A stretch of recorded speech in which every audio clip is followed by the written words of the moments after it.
Isaías, capítulo 1, a partir do versículo 11. Qual livro? Isaías. Que bom. Acho que hoje eu não vou precisar dar um grito de novo, não. Qual capítulo?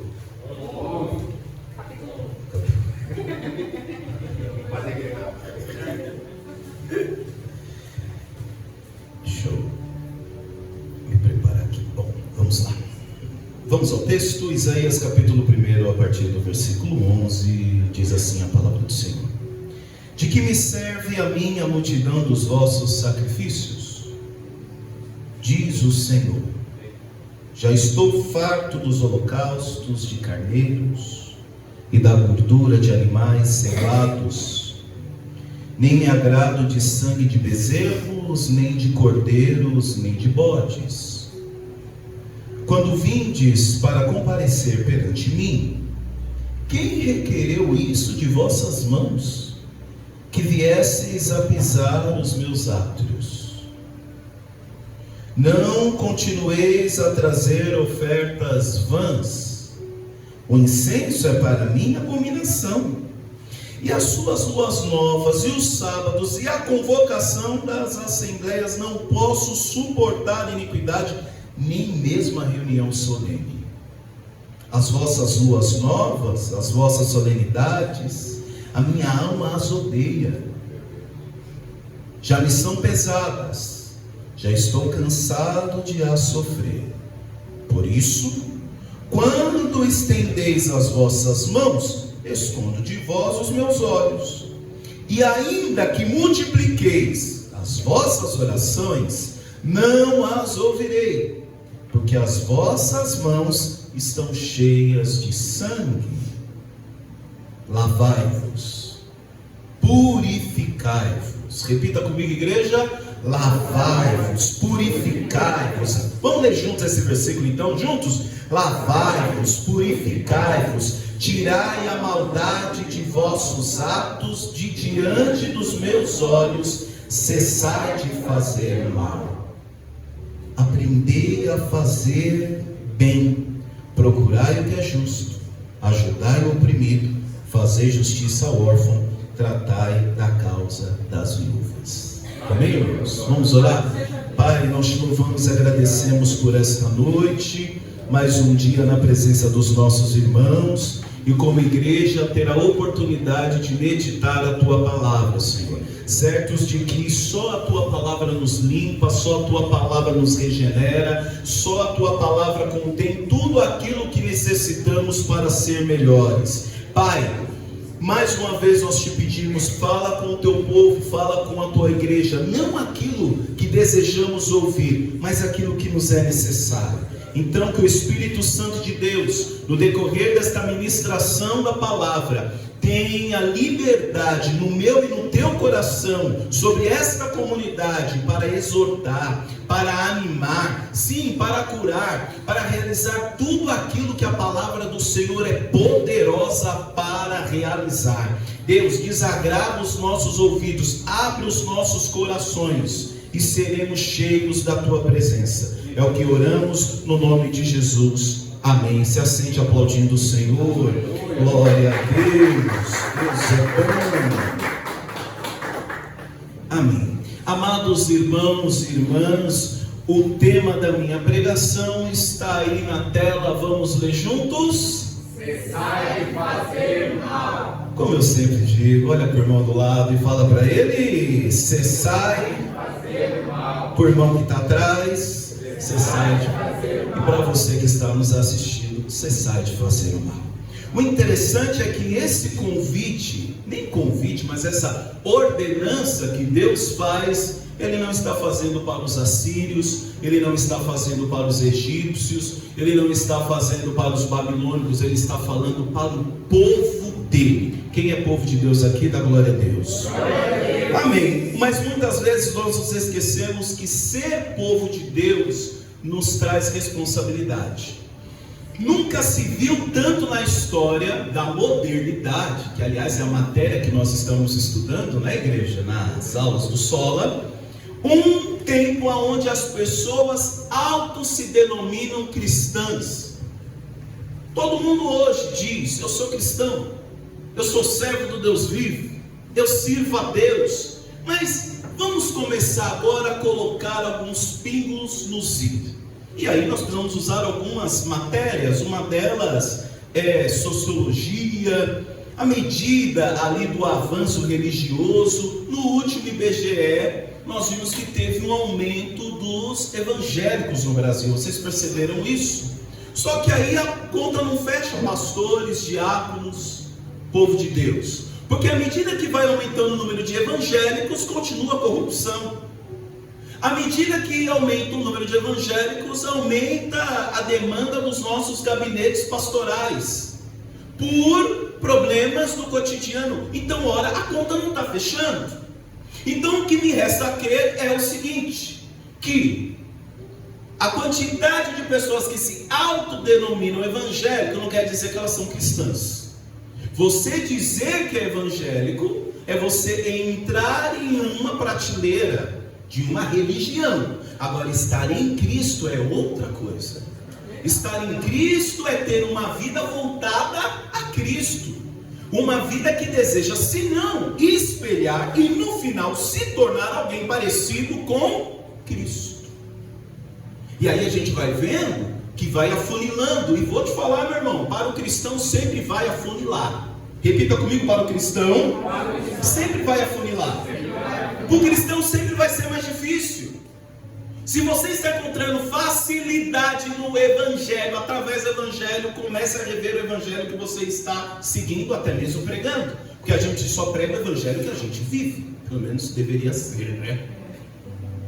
Então, se nessa pregação do Evangelho você não está encontrando problemas, repreensão, pessoas batendo de frente com você, tem algum problema aí. Alguma coisa foi mudada. Porque um dos objetivos do Evangelho é nos mudar, para que a gente possa dizer: não vive mais eu, mas Cristo vive em mim. E para Cristo viver em mim, alguém vai ter que morrer, e não é o irmão. Por isso que eu digo da singularidade do Evangelho. A gente está perdendo muito tempo achando que o Evangelho é plural, mas o nosso convite é singular, é: tome a tua cruz. Olha que coisa! Cristo está falando para você tomar sobre os seus ombros aquilo que no final da sua vida vai te matar. Não é aquilo que vai encher o seu Instagram de seguidores. Estou esquentando, você não sabe sobre pentecostal. Não é aquilo que vai encher a sua conta bancária. Não é aquilo que vai fazer de você o homem mais poderoso, mais próspero. Não é a mensagem que vai te convidar a ser cabeça e não cauda, mas é a mensagem que vai te convidar a morrer. Tome a tua cruz. Ela tem o teu tamanho. Você pode querer emprestá-la para o irmão. Difícil é você querer pegar do irmão, você quer emprestar a sua. Mas não vai servir, a cruz é tua. É para a tua musculatura, é do teu jeito, é para a tua forma. E quanto mais você fala que essa cruz está pesada, mais ele aumenta o peso. A galera aí da academia sabe como é que é, né? A gente começa com 10 quilos, daqui a pouco 10 quilos não é mais nada. Você já está nos 50 e a vida é assim, meu irmão. Um belo dia, Davi está na malhada, mata um leão, depois mata urso, depois mata gigante, depois cai com uma mulher. Que coisa, né? E cada vez mais. Então, fuja de um evangelho que a chamada não é de mudança, a chamada do singular, a chamada do morrer. Eu vou entrar aqui num texto de Isaías, mas eu preciso, antes disso, explicar o contexto. E para isso eu escolhi o texto de Êxodo, capítulo 20, o versículo 25. Por favor, Êxodo capítulo 20, versículo 25. Fale comigo: aliança. Aqui Moisés acabara de constituir uma das várias alianças que Deus constituiu com o seu povo.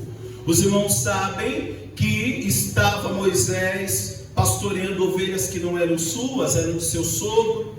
E naquele dia ele vê uma sarça pegando fogo, algo normal no lugar onde era de muito calor. Mas uma sarça que pega fogo e não consome é algo que chama a atenção. Talvez eu e você, irmãos, algum momento da nossa vida Deus acendeu uma sarça para nos chamar a atenção. E dali Moisés começa a conversar com a sarça e sai de lá com uma missão: de representar o Senhor e levar o povo. Não apenas libertar o povo, porque é fácil, mas Moisés sai de lá com a missão de levar o povo para o propósito. É o que eu falava ontem com os irmãos no encontro de jovens da Casa Sal. Quem está aí nos jovens da Casa Sal, da glória a Deus? Ei, meu Pai do céu. E eu dizia que uma das maiores dificuldades é encontrar pessoas no nosso caminho que nos levem para o propósito de Deus. E acredite, muitas dessas pessoas que vão nos levar para o propósito de Deus, nem sempre vão vir com o nome de amigo do lado, viu? Pensem nisso. E aí, Moisés sai com uma missão. Agora ele já é um homem velho, acabou de falar com o Senhor entrega para ele mandamentos, e um desses mandamentos é interessante. No versículo 13, há quem diga que Deus nunca exortou Moisés sobre o assassinato que ele havia cometido. Mas veja aí o versículo 13 do capítulo 20. Eu fico imaginando, pastores, a pessoa que depois que cometeu um assassinato tem que descer para a congregação e ler para todo mundo: olha, Deus mandou falar, não matarás, né? Vamos continuar. Agora chega o versículo 25. E olha o que Deus fala: e se lhe fizeres um altar de pedras, não o farás de pedras lavradas. Se sobre ele levantares o teu burril, profano-lo-ás. Vou explicar aqui. O centro da adoração judaica era o sacrifício. Amém, irmãos? Nós vemos que no Éden houve um sacrifício, sim ou não? E dali em diante a dinâmica foi percorrendo dessa forma. Sempre quando alguém morria, sempre quando alguém pecava, precisava que alguém morresse para que aquele sangue expiasse o pecado. Essa foi a dinâmica que o Senhor foi nos preparando até chegar em Cristo Jesus, o Cordeiro imaculado sem mancha. Aleluia! Mas ali Deus está agora dando as primeiras instruções. Ele fala sobre altar. Olha que coisa. Mas ele fala assim: quando você for fazer o altar precisa ser, o versículo anterior diz que pode ser de terra, e depois ele fala o altar de pedra, mas ele fala que essas pedras não podem ser lavradas. E aí aparece uma palavra que é o burril. Não sei se os irmãos lembram do burril. Quando Arão pega o burril e forja um bezerro de ouro. O burril, na verdade, não era para estar na mão de Arão, porque Arão era sacerdote do Senhor. O burril era para estar na mão do artesão que Deus tinha dado sabedoria do Espírito para fazer os utensílios do tabernáculo. Por isso, meu irmão, que ferramenta na mão errada dá problema. Ferramenta na mão errada gera idolatria. Vamos continuar aqui. Aí Deus fala: quando você for fazer o altar tem que ser de pedra. Meu irmão, primeira coisa, para o altar ser levantado para o Senhor, tem que custar, tem que ser pesado. Para começar a conversa, eu não sei, lembrem aí, quando foi a primeira vez que você edificou um altar para o Senhor na sua vida? Tem pessoas que edificam um altar de lágrimas. Tem pessoas que fazem da sala de casa, do tapete, daquela esteira, o seu altar, e ali se desmancha na presença do Senhor. Porque custa, porque sangra, porque dói. Isso é o seu altar diário. De Êxodo até chegar no Novo Testamento, aparecem vários altares. Mas o que me chama a atenção é que o altar tem que ser de pedra, tem que custar, tem que ser firme. Não pode ser levantado de qualquer jeito. Não pode ser levantado de qualquer forma. O Senhor não está preocupado se o altar é bonito, porque Ele fala que Ele não quer pedras lavradas. Ele quer a pedra bruta, mas Ele quer a pedra verdadeira. Não sei se os irmãos estão entendendo para onde essa pregação vai chegar. Ramante ou queimadai. Porque talvez você está muito lavradinho, a sua pedra está polida, mas o seu altar está quebrado. O altar é de mentira. Pega o burril prepara o altar mais lindo do mundo. E uma das coisas que está enchendo o crente hoje é altar bonito, né? Altar não precisa de estrutura, altar precisa de verdade. Altar não precisa de estrutura. E fala um pastor, que os irmãos me conhecem, sabe que eu sou muito detalhista, gosto de decoração, falo que o som tem que ser o melhor. Todo mês praticamente eu mexo alguma coisa do som, mexo alguma coisa da casa sal, mexo ou não mexo? Mas a nossa razão não é essa. Se nos tirarem a casa sal, continuaremos a edificar os nossos altares. Seja na lágrima, seja na dor, seja debaixo de uma árvore. Agora, se o altar está bonito, eu vou. Aí o Senhor fala: se é para você levantar o teu burril para enfeitar o altar, então nem monta o altar para mim, eu quero a verdade. O altar tem que ser de pedra, surrada, do jeito que você está. A história continua. E muito bem colocado pela diaconisa Cris na última quarta-feira, ela trouxe uma palavra poderosa. Quando Elias entra numa peleja, amém? Amém. Mas tem certas pelejas que a gente entra já sabendo que somos vencedores. Se você entra na peleja com o Senhor dos Exércitos sabe que você é vencedor. A quantidade numérica daqueles sacerdotes, daqueles profetas era maior, mas Elias estava com Deus Todo-Poderoso. O que me chama a atenção é que antes de Elias montar o sacrifício, ele primeiro repara que o altar está quebrado. E altar quebrado não dá para oferecer sacrifício. Pode estar lavrado, pode estar engomado, mas altar quebrado não dá para oferecer sacrifício. E aí a gente estava até comentando no final do culto, eu, Alex, a Cris, tudo, eu fico imaginando Elias falando: olha, penso eu, olha, eu não sei como é que é com Baal. Eu sei que vocês têm números, vocês têm roupa de profeta, tem estrutura. Eu não sei como é que é com Baal, mas com o meu Deus, o altar tem que estar arrumado. Eu não sei como é que você é acostumado a cultuar os seus deuses, mas com o meu Deus tem que ter organização. Não dá para ser de qualquer jeito, não dá para ser de qualquer forma. E a gente chega mais uma vez no altar. O sacrifício é o centro da adoração judaica, é a forma que Deus colocou de expiar o pecado no Antigo Testamento. E agora a gente chega em Isaías.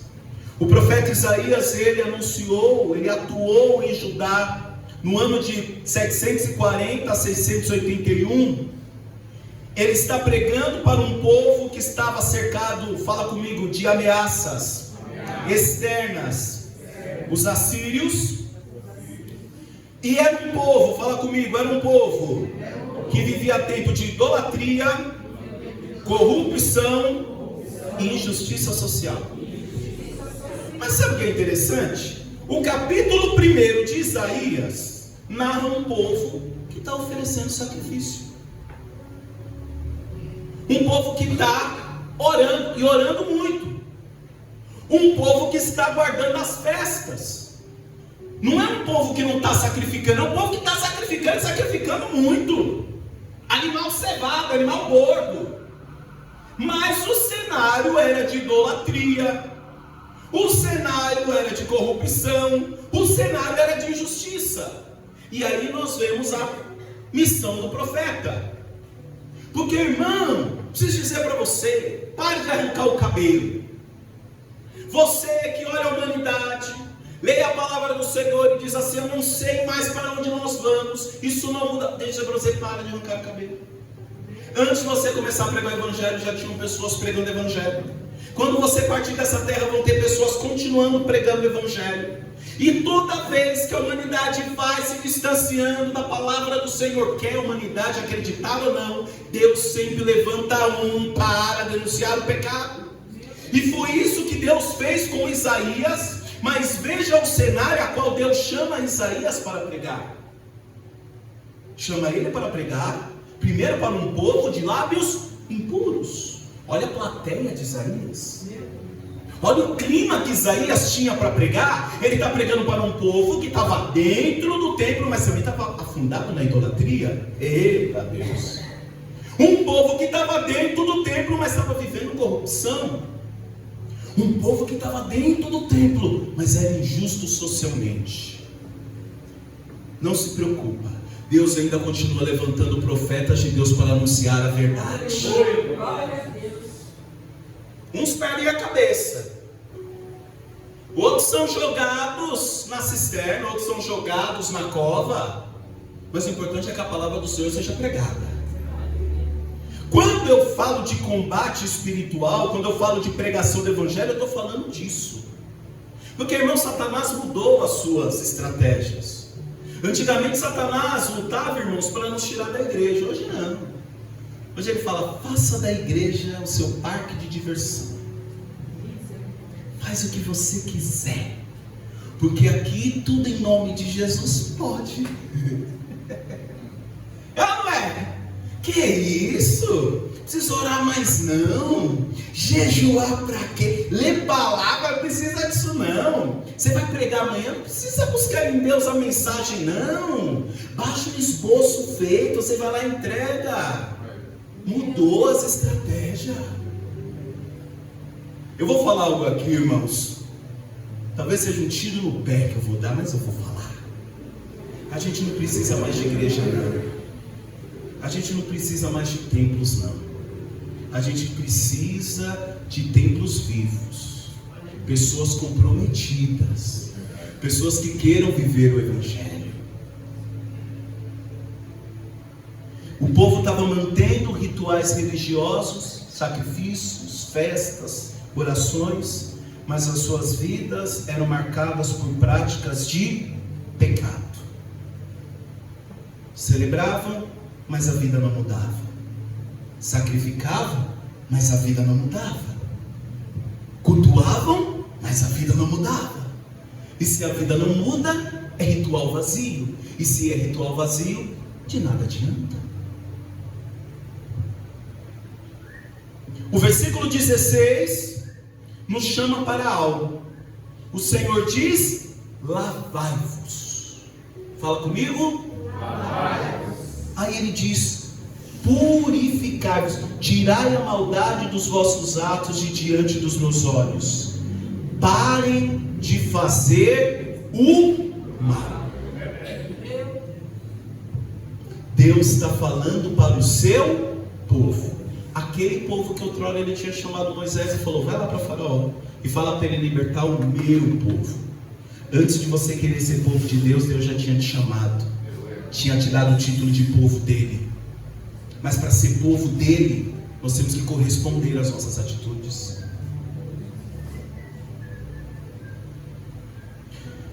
Pegue comigo o versículo 3 do capítulo 1 de Isaías. Veja o que Deus diz para o povo. Aleluia. Amém? Amém. O boi conhece o seu possuidor, e o jumento a manjedoura do seu dono, mas Israel não tem conhecimento. Olha o que Deus vai falar do seu próprio povo: o meu povo não entende. Aquele povo que Deus tirou com o braço forte do Egito, agora é o próprio Deus que está falando. O boi, que é irracional, conhece a manjedoura, porque a manjedoura era onde o boi comia ou lambia sal. Então o boi precisava ir para a manjedoura porque sabia que lá ia ter comida. Então o boi, que é irracional, sabe aonde ir, que vai ter segurança, sabe onde vai ter alimento. E o meu povo, que eu conheço, que eu tirei com o braço forte, não me entende, não me conhece. Então a igreja não é feita daqueles que fazem, daqueles que têm conhecimento, que têm intimidade com Deus. Aí ele diz: lavai-vos, purificai-vos, tirai a maldade dos vossos atos de diante dos meus olhos, cessai de fazer o mal. Irmão, para de fazer o mal. Se você não está ouvindo isso, a palavra que o Senhor me deu, ela é muito objetiva. Eu acho que eu estou tentando até florear muito para ficar bonitinho, mas a verdade é essa, irmão: para de pecar, para de fazer o mal, para de mentir, para de trair, Para de achar que você pode barganhar com o Senhor. Aquele povo estava ofertando sacrifícios para Deus, achando que iria comprar o favor de Deus. E Deus vira e fala: eu não suporto os sacrifícios que vocês estão me ofertando. Eu não suporto o incenso. Tem todas as pompas. Ritualisticamente falando, judaicamente falando, está tudo certo. Só está faltando uma coisa: verdade no coração. Aí Deus fala: está tudo bonito, está tudo muito lindo, belo, mas eu não suporto. Imagina Deus rasgar o céu e falar: Casa Sal, para de cantar, porque eu não suporto ouvir o canto de hipocrisia de vocês. Imagina Deus rasgar os textos das igrejas, porque se tem profeta hoje, não é profeta para ficar entregando chave, não é profeta para ficar entregando provisão financeira. Se tem profeta hoje é para entregar pecado dentro da igreja. Mas não é um pecado para colocar o camarada para fora, não. É pecado para falar para ele: olha, eu prefiro você bicudo comigo do que perder você para o inferno. Nem que você não frequente mais a minha casa, camarada, mas que você vá para o céu junto. Vá bicudo comigo. Será que dá para ir bicudo para o céu? Não, né? Não sei. É um povo que ora, irmãos. Aí ele diz: de que me serve a multidão de vossos sacrifícios? Porque quando o sacrifício é vazio, a gente sempre fica dobrando a aposta. Você dorme um dia no monte, não deu certo, você dorme 2, você dorme 3. Você vai a pé até a catedral, não deu certo, você anda até a basílica, a pé. Porque quando o sacrifício é vazio, você vai dobrando a aposta. Porque vai que numa hora a gente vence Deus pelo cansaço. É porque é isso. Vai que uma hora ele vê que seu joelho está calejado. Vai que uma hora ele vê que você está perdendo noites de sono no monte. Olha o sacrifício do crente hoje. Eu acordo 3 da manhã para orar. Aí vamos inverter, pega o pessoal do Japão, que sabe faz tempo. 3 da manhã o pessoal do Japão está acordado. Olha o sacrifício que o crente hoje está fazendo.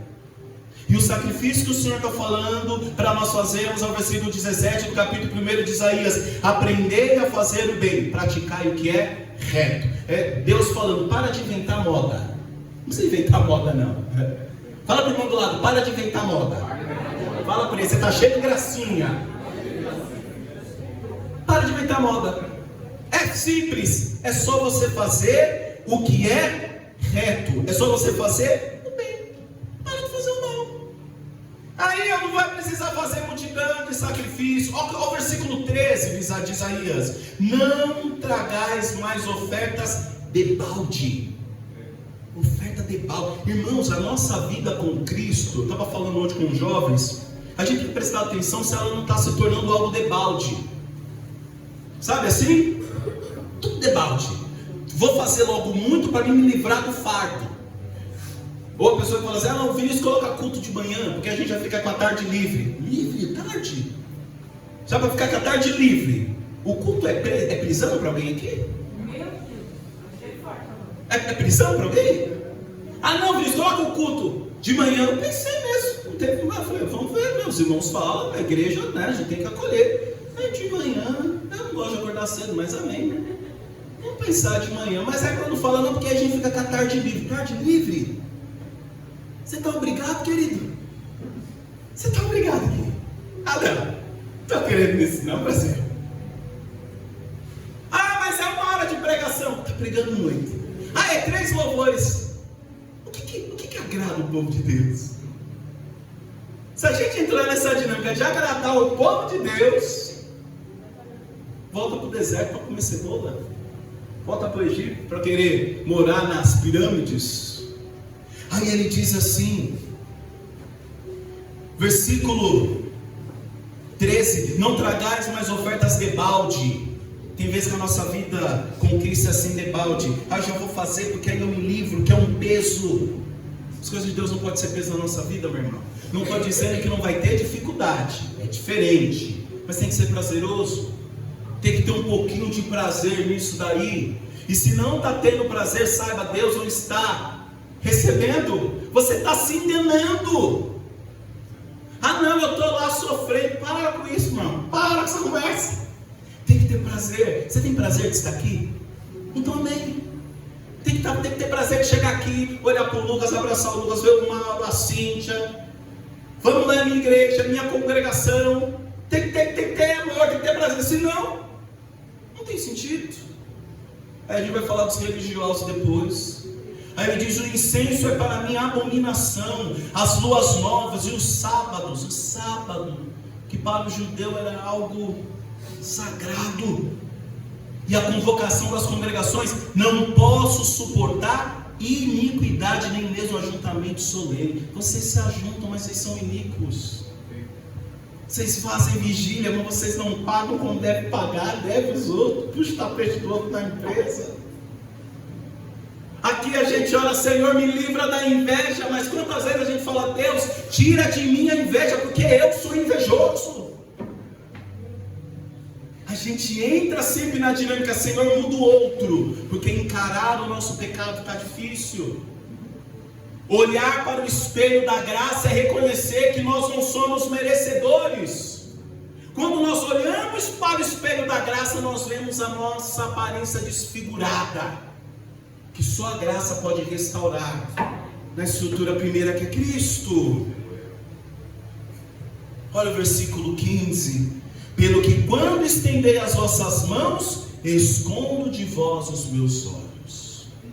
Imagina a gente estender a mão, principalmente criança pequena, estende a mão esperando que o pai pegue no colo, para ter um pouco de alívio. O pai que vai proteger do calor, o pai que vai embalar. E aqui ele está falando: no momento que vocês me estendem a mão, eu escondo meus olhos. É forte demais, igreja. Pega comigo Isaías, 1 Samuel capítulo 14, versículo 35. Eu já vou caminhando agora para o final. 1 Samuel capítulo 14, versículo 35.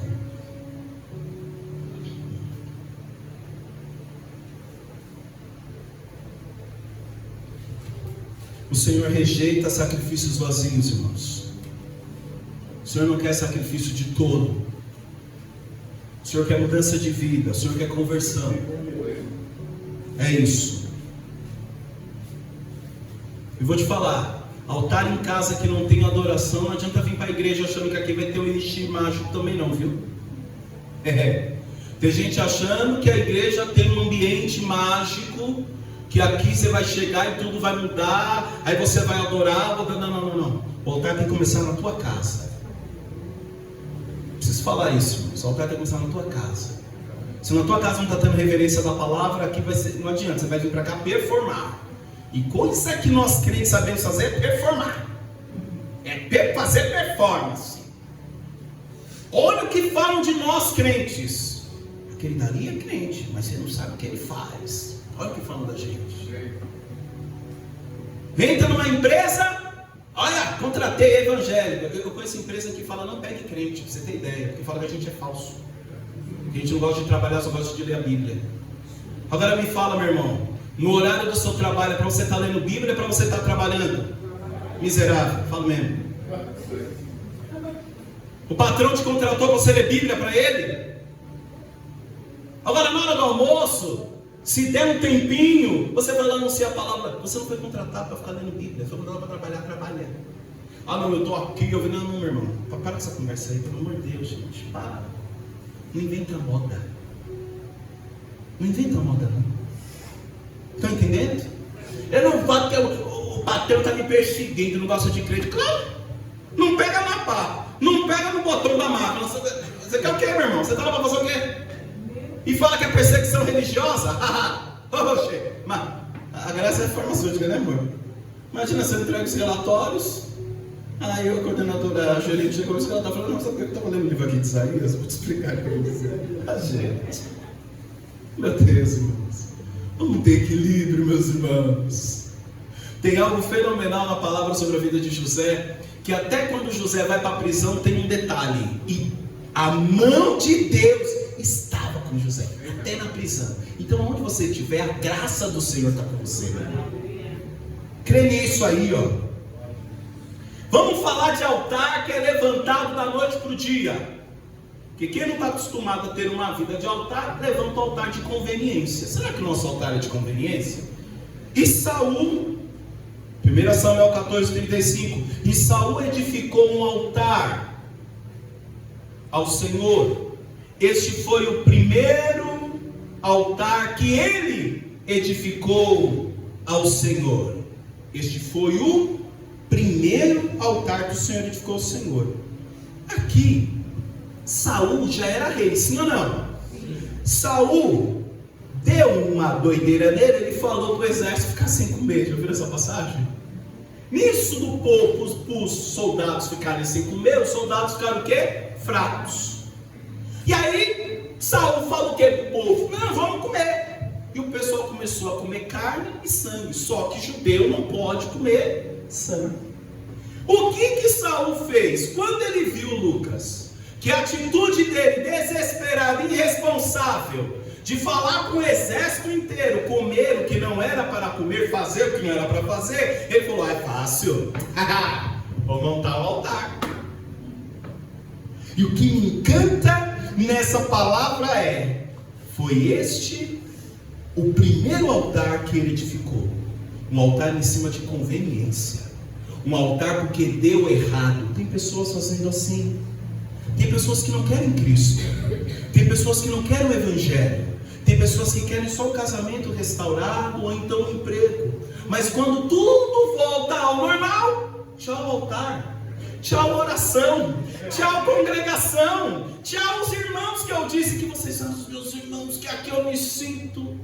Altar de conveniência.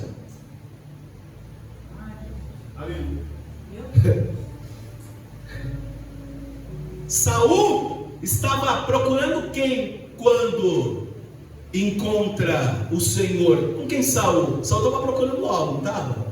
Jumenta. Davi estava procurando ovelha, né? A jumenta já mostrava mais ou menos como seria a vida espiritual de Saul, porque jumento é teimoso. Jumento não ouve. Por isso que jumento tem que levar varada. Está apanhando muito? Está apanhando dos pastores? A palavra está batendo muito forte em você? Talvez seja porque você não está ouvindo muito, né? Salmo 23 diz o quê? A tua vara. Vamos lá. Então o que os pastores têm que usar? Momentos. A igreja gosta nem de falar, né? O que então o pastor usa? Vara e cajado. Tem momento que é cajado, tem momento que é cajado, ele vai direcionar. O cajado, na verdade assim, a tradição conta que o cajado era um pouco curvo, porque se a ovelha caísse, puxava ela. Não sei se os irmãos sabem, tinha a cultura de destroncar a pata da ovelha, sabia disso? Geralmente, aquela pintura do pastor com a ovelha sobre o ombro, das duas uma, ou era o pastor que encontrava a ovelha de algum outro pastor, e o correto era, encontrei a ovelha machucada, a ovelha não é minha, eu como pastor, eu não posso me negar, eu sou pastor, então independente da ovelha, eu pego a ovelha e trato, tá bom? Independente da ovelha, eu tenho que pegar e tenho que tratar. Então o que o pastor fazia? Pegava a ovelha, mesmo que não tinha a marca dele, ele tratava a ovelha, carregava a ovelha machucada até encontrar o dono. Na outra possibilidade tinha aquelas ovelhas que gostavam de pular o cercado, né? Que ia tocando pandeirinho, não ouvia. E o pastorado, seus irmãos sabem, é sempre feito em dois, biblicamente. Por exemplo, quando Davi desce na peleja e ele abre o seu irmão mais velho e fala: com quem que você deixou aquelas poucas ovelhas? Ali prova que o pastorado é feito em dois, porque se morresse um pastor, as ovelhas ficavam sem referência. Por isso o pastorado muitas vezes precisa ser feito em dois, em três, tamanho do rebanho. Então quando vinha o pastor carregando a ovelhinha, geralmente é porque o pastor tinha destroncado a pata da ovelha. Por quê? Eu prefiro que você não se movimente, mas você continue debaixo dos meus cuidados. Aí às vezes a gente só dá uma destroncadinha, não dá nem uma varada, só puxa assim um pouquinho. Irmão, louve a Deus que sua pata foi destroncada dentro do aprisco, porque lá fora os salteadores roubam, matam, te deixam quase morto. Não dói não, é só uma fraqueza quebrado, não, não é. E a parada é só aquele barulhinho.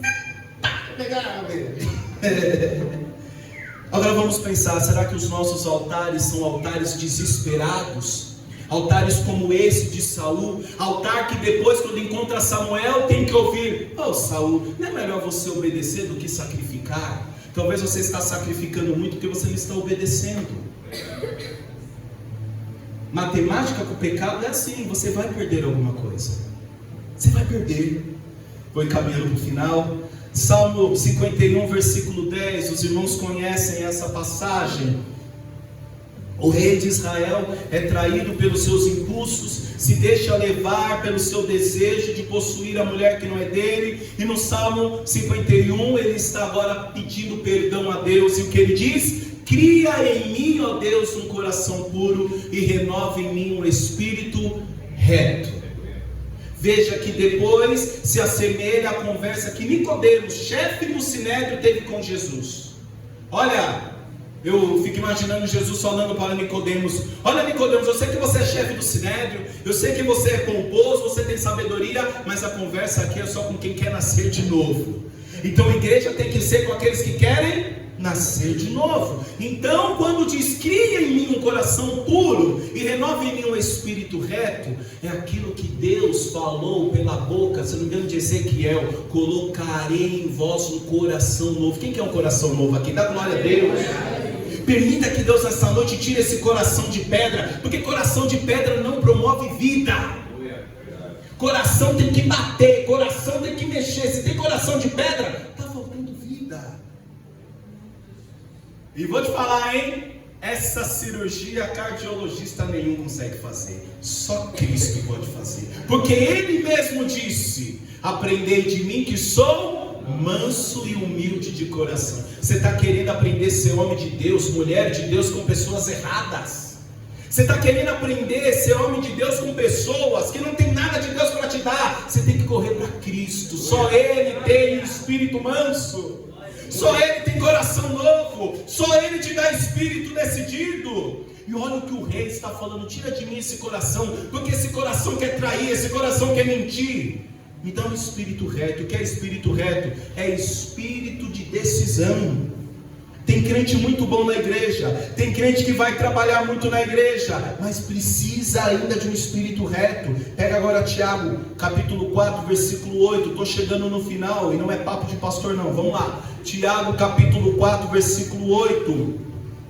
Lembre-se, irmãos, Isaías está falando que Deus não estava querendo lançar fora aquele povo. A palavra era dura, a palavra era pesada, mas Deus estava falando: olha, mudem de vida. Se vocês mudarem de vida, vocês vão ter porta aberta. Ó, porque eu vou ler depois o finalzinho. Eu vou ler o finalzinho, mas vamos continuar aqui o porrete. Tiago capítulo 4, versículo 8. Chegai-vos a Deus, e Ele se achegará a vós. Se achegue a Deus.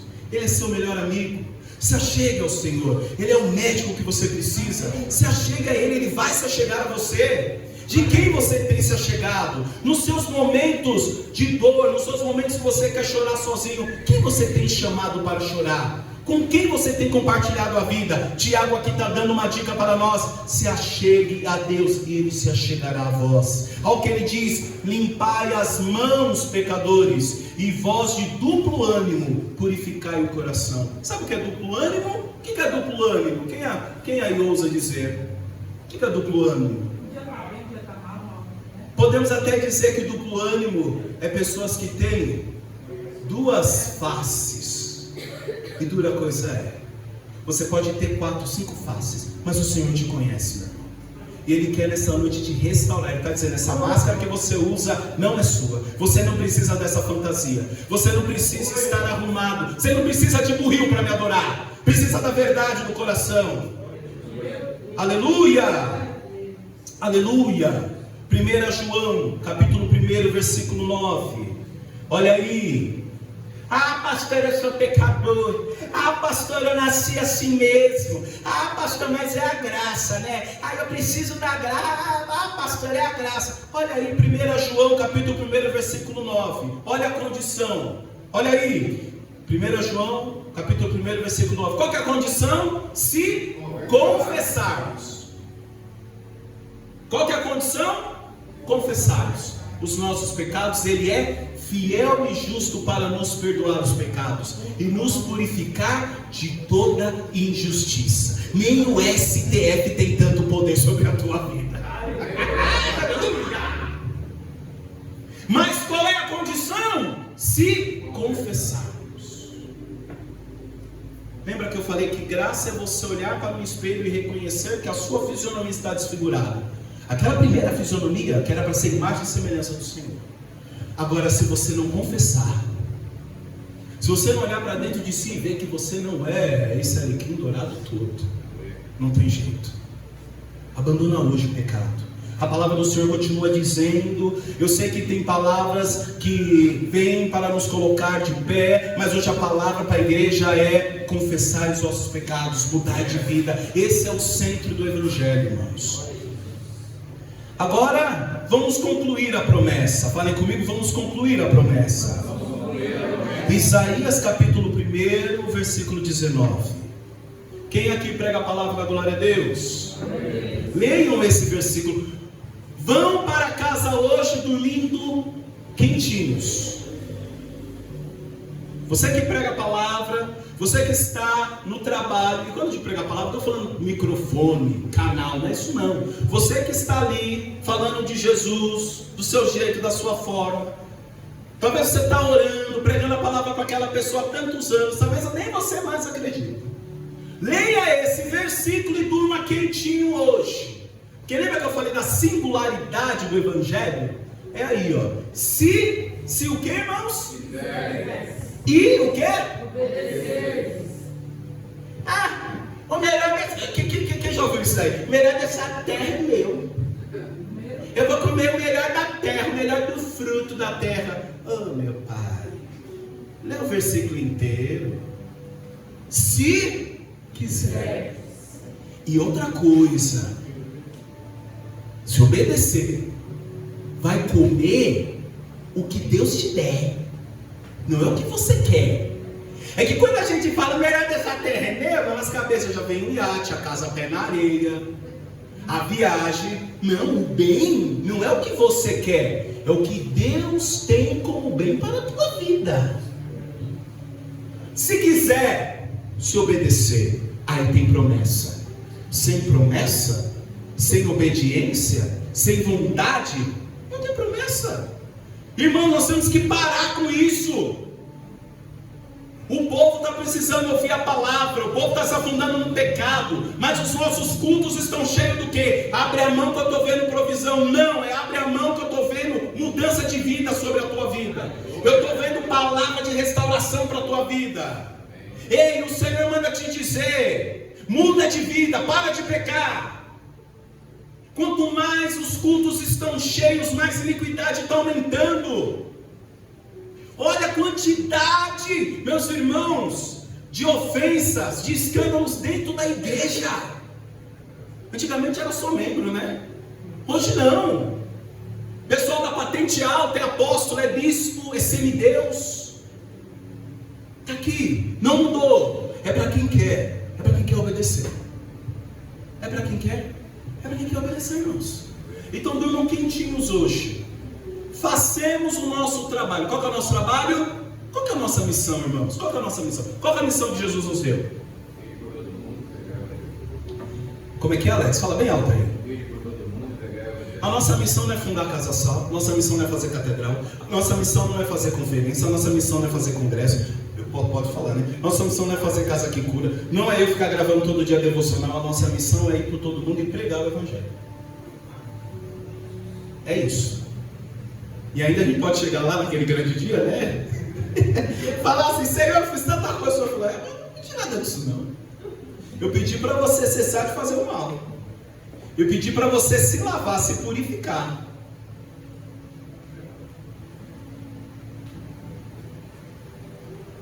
Se quiseres e ouvires, comereis o bem dessa terra.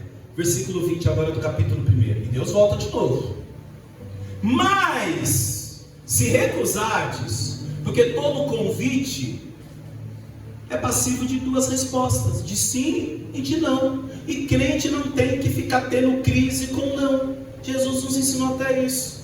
Bateu na porta, não te recebeu, o que é para você fazer? Ficar, meu Deus, eu acho que eu não prego bem, eu acho que eu não estou na altura. O que é para você fazer?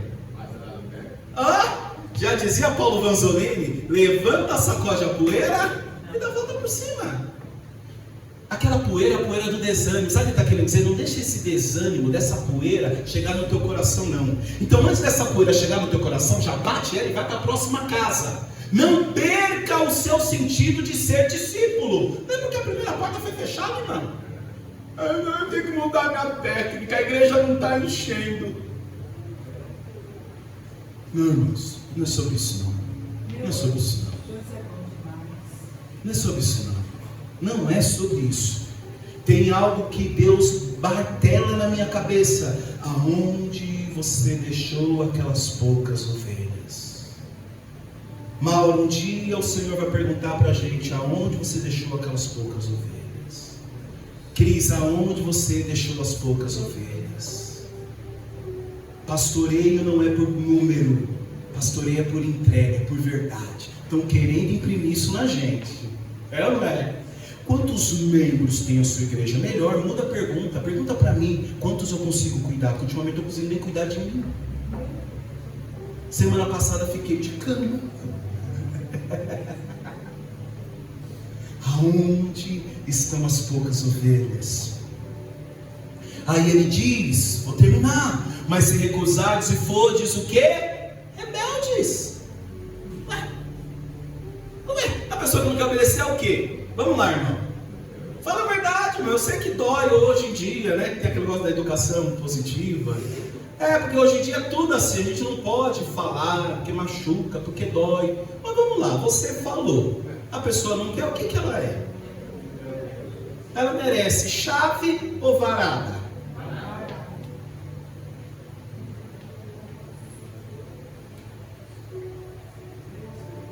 Quando eu nunca repeti de ano.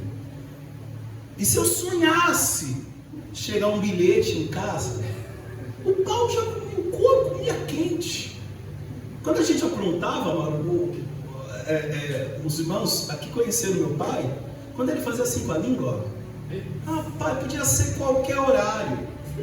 Se chegasse em casa, o couro ia comer, Lucas, e comia assim, quente.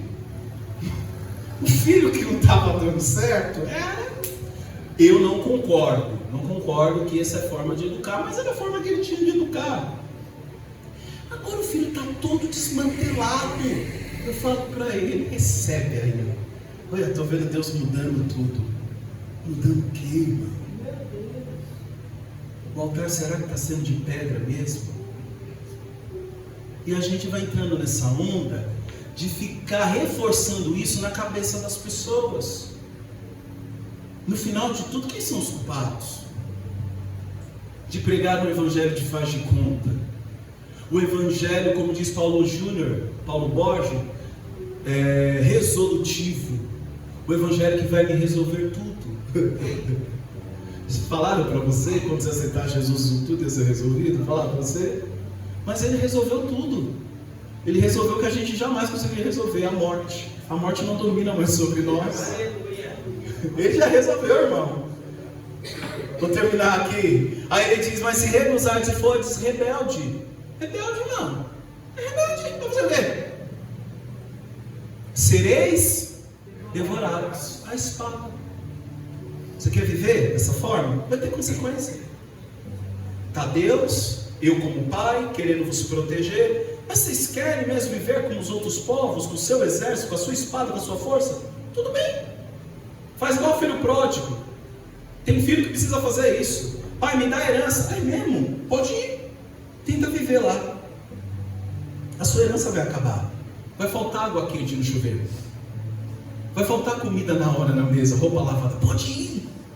Aí quando você cair em si e lembrar que é filho, volta, que aí você vai comprar o pai. Mas enquanto você não cair em si, toda vez você vai voltar achando que você é um empregado. E empregado é complicado, porque ele sempre vai querer o que lhe é de direito. O filho primeiro cai em si e lembra que é filho. Aí ele volta para a casa do pai. Por isso que ele diz, volta voltar-me-ei à casa do meu pai. Porque primeiro que ele se lembrou que é filho, mas enquanto volta para a casa do Senhor achando que é empregado, meu Deus, vai querer 13º, 15º, 18º. Aí a briga do irmão mais velho dizendo: eu sempre te servi, Senhor. Meu Deus, se você sempre te serviu, por que sempre não comeu? Por que sempre não festejou? Vou terminar. Aí ele diz: sereis devorados à espada, porque a boca do Senhor disse. A boca do Senhor falou. Versículo 25, é aqui eu encerro. E voltarei contra ti a minha mão, e purificarei inteiramente tuas escórias, e tirar-te-ei toda impureza. Esse texto ele é pesado, mas sabe o que eu acho bonito, Alex? A todo momento Deus fala, dá uma lapada, mas depois fala: olha, volta. Bate de novo e fala: mas volta.